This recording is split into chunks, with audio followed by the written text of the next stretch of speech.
Jury बेईमान है, हाँ लेकिन अपनी बेईमानी में वो बहुत ईमानदार है। हाँ, ये इंटरेस्टिंग है। अपनी बेईमानी को ईमानदारी से बेईमानी करता है। ईमानदारी से निभा रहा है। हाँ। आज विजय क्रांति जी के पास आया हूँ क्योंकि इन्हें बहुत लंबा अनुभव है दो चीज़ों का।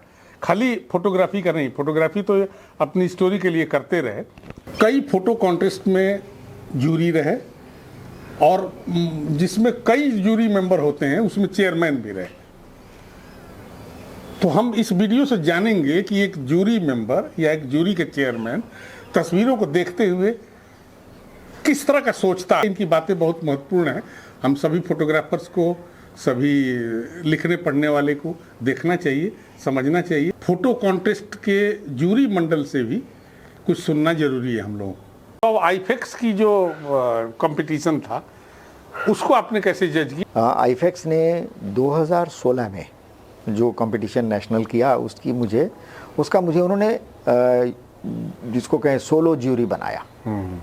ये मेरे लिए सम्मान भी बहुत बड़ा था, लेकिन चुनौती भी बहुत बड़ी थी, क्योंकि मुझे इतने फोटोग्राफर्स के काम को जज करना था और मैं देख रहा था कि उनमें से कई फोटोग्राफर ऐसे हैं जो मुझसे भी अच्छे, 1000 से ज़्यादा फ़ोटोज़ थे जो फैला दिए गए वहाँ के एक हॉल में, और मुझे जाकर सबको देखकर अपना सिलेक्शन करना था, शॉर्ट लिस्टिंग करना था, फिर शॉर्ट लिस्टेड में से दोबारा चुनना था।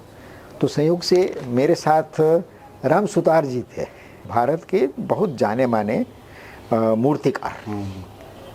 तो वो मेरे साथ ऐसे ही चल रहे थे कि चलो विजय जी मैं भी आपके साथ हूँ। और जब आखिर में मैंने अपना जो पूरा जजमेंट के लिए लिस्ट बनाई और उनको दिखाई, तो मेरे लिए जो बहुत सेटिस्फेक्शन की बात थी, बहुत मुस्कुरा कर बोले कि विजय जी मैंने भी इन्हीं फ़ोटो को अपने मन में शॉर्ट लिस्ट किया था।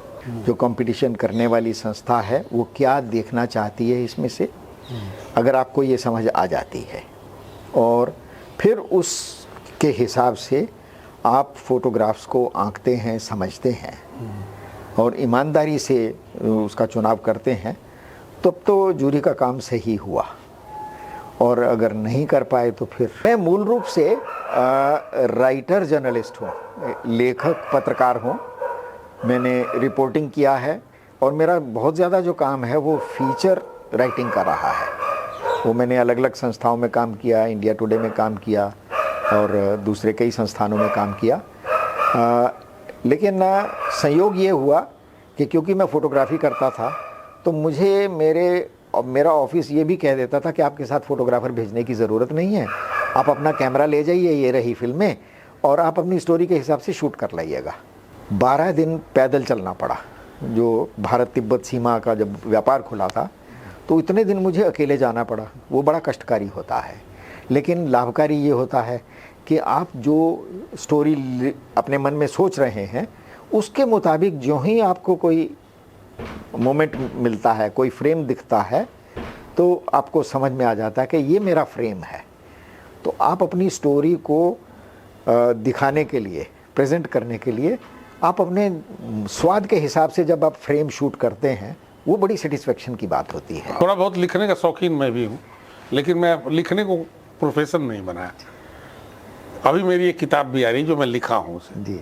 और इसी प्रोफेशन पे है। जो मेरे सामने जो मैं व्यू फाइंडर से जो देख रहा हूँ उसमें बहुत सारी स्टोरीज वो दे रहा हूँ।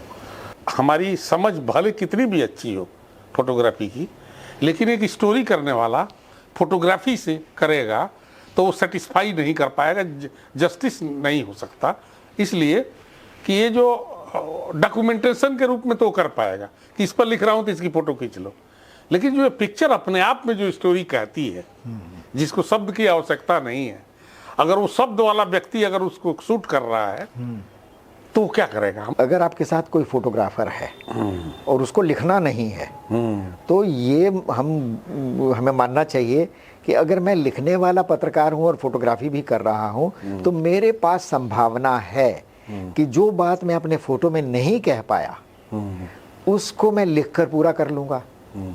लेकिन जो फोटोग्राफर है जिसने सिर्फ फोटो देना है, उसके लिए वो चुनौती है कि उसे कुछ लिखना नहीं है, उसे अपने शूट किए हुए फ्रेम में उस मोमेंट को जिसको उसने पकड़ा उसी में सारी बात कह देनी है। पत्रकारिता के दो ब्रांच हैं, एक देखनी और एक लेखनी। हाँ, बिल्कुल सही। ठीक है, तो ये दोनों के अलग आदमी होने चाहिए। मैं ऐसा पत्रकार रहा हूं कि जिसे अपनी स्टोरी के लिए फोटोग्राफी करनी पड़ी। हाँ। बिल्कुल शुरू में ये था कि मैं फ्रीलांसिंग पर जीवित था, तो तब मुझे जब मैं अपना लेख किसी अखबार को देता था, तो वो लेख महीनों महीनों रुका रहता था, इसलिए कि उसके लिए सूटेबल फोटो नहीं है। सही कह रहे हैं। उनके काम को यानी कि उनके लेख को छपने का ज्यादा चांस देने लगता है अगर वो तस्वीर खींच रहे हैं तो।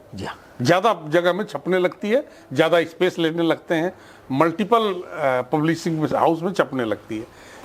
मेरी जो सलाह है नई पीढ़ी को, जो युवा पत्रकार हैं, युवा फोटोग्राफर हैं, कि उन्हें दोनों कलाओं में कहीं अपना हाथ मांझने की ज़रूरत है, क्योंकि अब ज़माना बदल गया है। तो सर्वाइवल जो है इतने कंपटीशन वाले वातावरण में वो थोड़ा आसान हो जाएगा। तो उससे भी ज़्यादा ज़रूरी है, उसको वीडियो भी खींचना आना चाहिए और वीडियो एडिटिंग भी आनी चाहिए। अब ये यानी कि still picture, video editing, story writing, story editing, everything, तब सर्वाइवल है। राष्ट्रीय पुरस्कार की भी जूरी में रहे, ये मुझे जानकारी है। बहुत लोगों की एंट्रीज होती है, जी हाँ, उसमें से 3 को या 5 को या 2 को या 10 को निकालना एक जूरी मेंबर के लिए भी चैलेंज होता है। अगर वो 1 मैन जूरी है तो ज़्यादा चैलेंज है, ज़्यादा चैलेंज है।